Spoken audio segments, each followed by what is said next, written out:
We're going to consider pleasure and the aim of life. Everyone, one day or the other, asks himself or herself, why am I here?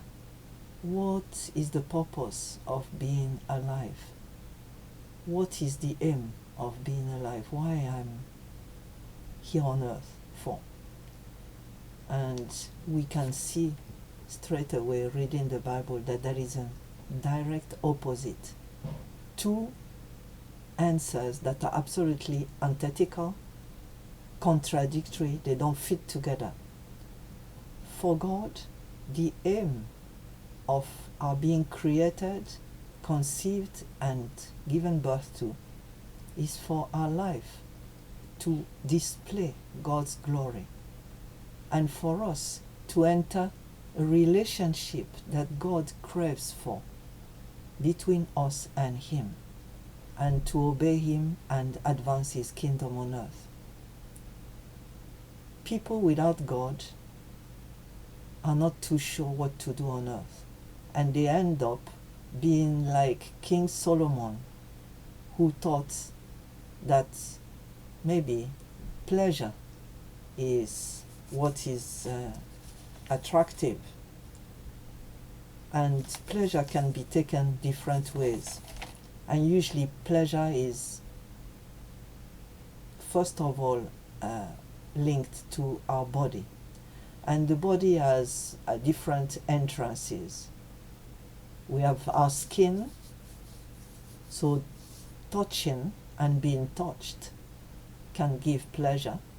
Then we have the mouth, and then that is food, drink, the nose, smelling, the eyes, seeing, the ears, hearing, and all this, people are now converting it into pleasure activities. And the problem is, God has planned for pleasure to be part of life, but certainly not the aim of life. And the prime example of it is the act of love. The act of love between husband and wife is meant to be part of a lifelong relationship that is fruitful. So it's meant to express love to each other, and also part of it is procreation. It's planned that that part that is used in the act of love is also the part that is linked to procreation. It's not an accident. It's that God wants bringing children to life being part of the pleasure of life. And anytime we see our children, we remember the way they were created and loved and wanted. Yeah. And the rest, the food, the drink, the touch and embrace, all the things we use our body to get pleasure from, they are just bonuses. When you greet people and you want to love them, to express your care for them, you greet them, and as you greet them, they are happy and you are happy in return. It's a dual relationship. And food is meant for survival. Without food, we would perish. But food can also give pleasure. If you eat something that is pleasurable, is tasty, you like and then you look at the food and with the eyes, it's beautiful, well arranged on the plate. The drinks, God talks about the wine that rejoices people, and you consummated with moderation, as they say, and everything like that. You see that God planned it, that pleasure is part of life, but it's not the aim of life. Now we can see that nowadays there is an agenda, not even hidden, it's openly announced. The agenda of education in the West in particular is meant to bring people to be animals of pleasure, and it's only the body that is taken care of. Not even the mind, because there is pleasure for the mind, the pleasure of debating, discussing, thinking of ideas and things like that. But the people are just pushing everything for pleasure. And what is the result? Now food, when food becomes exclusively a pleasure, it gives birth to addiction. People start eating over and above what their body needs. It brings obesity, diabetes, food imbalance, bulimia, all kinds of problems. And then drink.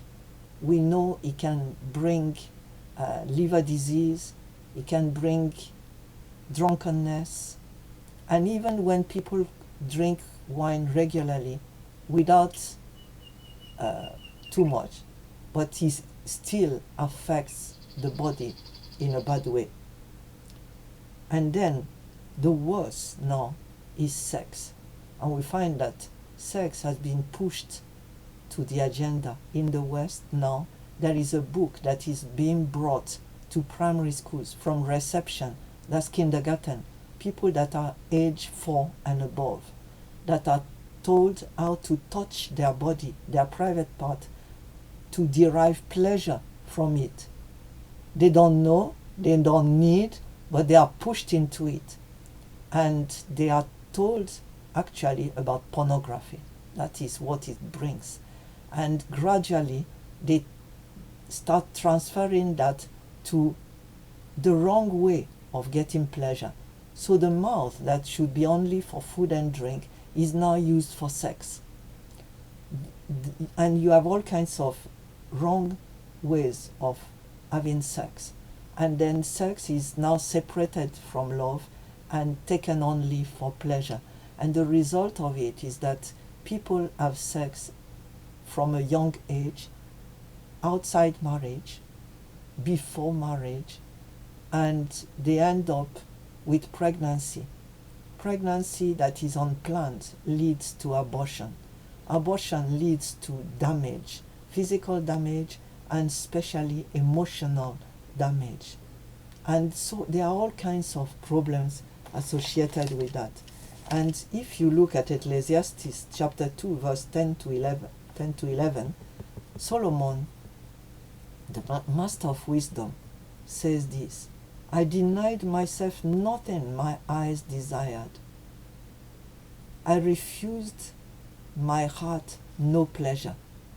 Yet, when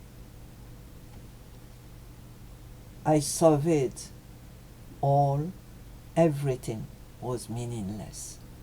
And so the conclusion from Solomon was that pleasure sought for itself brings nowhere. It feels empty and you don't get any joy of it. Now, opposite that, we find that many places in the Bible talks about another type of pleasure. God saying, I have pleasure in you. I have pleasure in my relationship with you. I have pleasure in seeing you growing and loving me. I have pleasure in love, the emotional part of love, the love that is selfless.